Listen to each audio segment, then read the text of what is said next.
Good day and welcome to JNN's Headline News. I'm Kimberly Wright. In the headlines at this time, more pressure is mounting on oil refinery Petrojam to make further changes to its board of directors in the wake of the scandal now gripping the entity. General Secretary of the Union of Clerical, Administrative and Supervisory Employees UCASE, John Levy, is asserting that in order to achieve greater efficiency, the board needs to be expanded.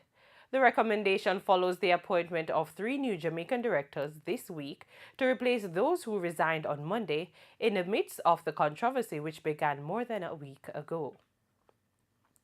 President of the Union of Clerical, Administrative and Supervisory Employees, Vincent Morrison, is urging Windalco workers not to sign new employment contracts until certain matters are settled at the Industrial Disputes Tribunal IDT.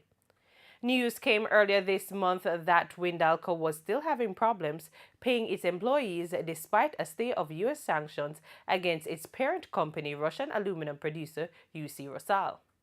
Windalco has been struggling as international financial institutions shy away from doing business with it because of the sanctions. Mr. Morrison says during a meeting with the company it offered no plan on how salaries and benefits will be paid in the future. St. Elizabeth businessman Omar Elliott, who is from Ballards Valley, appeared before the St. Elizabeth Circuit Court on Wednesday, where he was sentenced to 11 years for manslaughter, 10 years for illegal possession of a firearm, and 7 years for wounding with intent.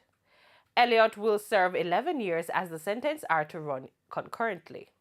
He is accused of shooting 26-year-old Gillian Nathan and injuring a man on June 4, 2017 at a house in Comapen, St. Elizabeth.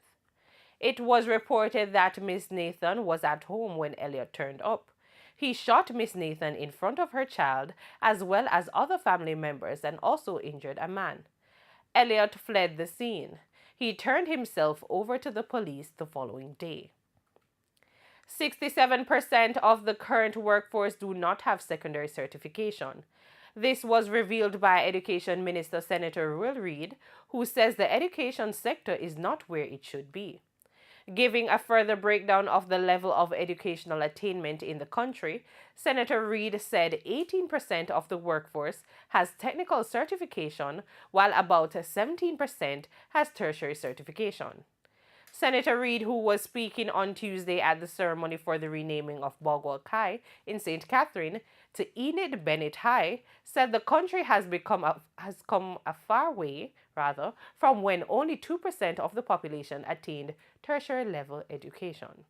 A former chairman of the Electoral Commission of Jamaica, ECJ, Professor Errol Miller, is warning that the new process for appointing directors of election will weaken the post as well as place the office holder in a precarious and vulnerable position. Professor Miller asserts that the new process fails all 5 fitness criteria, including superiority to the old system, equivalence, and common sense. A probe is underway into a major ganja haul in Westmoreland. It occurred Tuesday night in Beeston Spring. About 11 o'clock, the police were conducting operations when a Toyota Hiace van was stopped and the compressed ganja found. The driver and another passenger were arrested. And in international news, the fate of hundreds of undocumented children taken from parents remains unclear a day after U.S. President Donald Trump moved to roll back his policy. He ordered on Wednesday that the children be held with their parents, who are jailed on criminal charges of crossing the border illegally. But under U.S. law, migrant children cannot be detained more than 20 days by immigration officials. And that's it for Headline News. Join us at 8 p.m. for more details in Frontline News. I'm Kimberly Wright, wishing you pleasant viewing.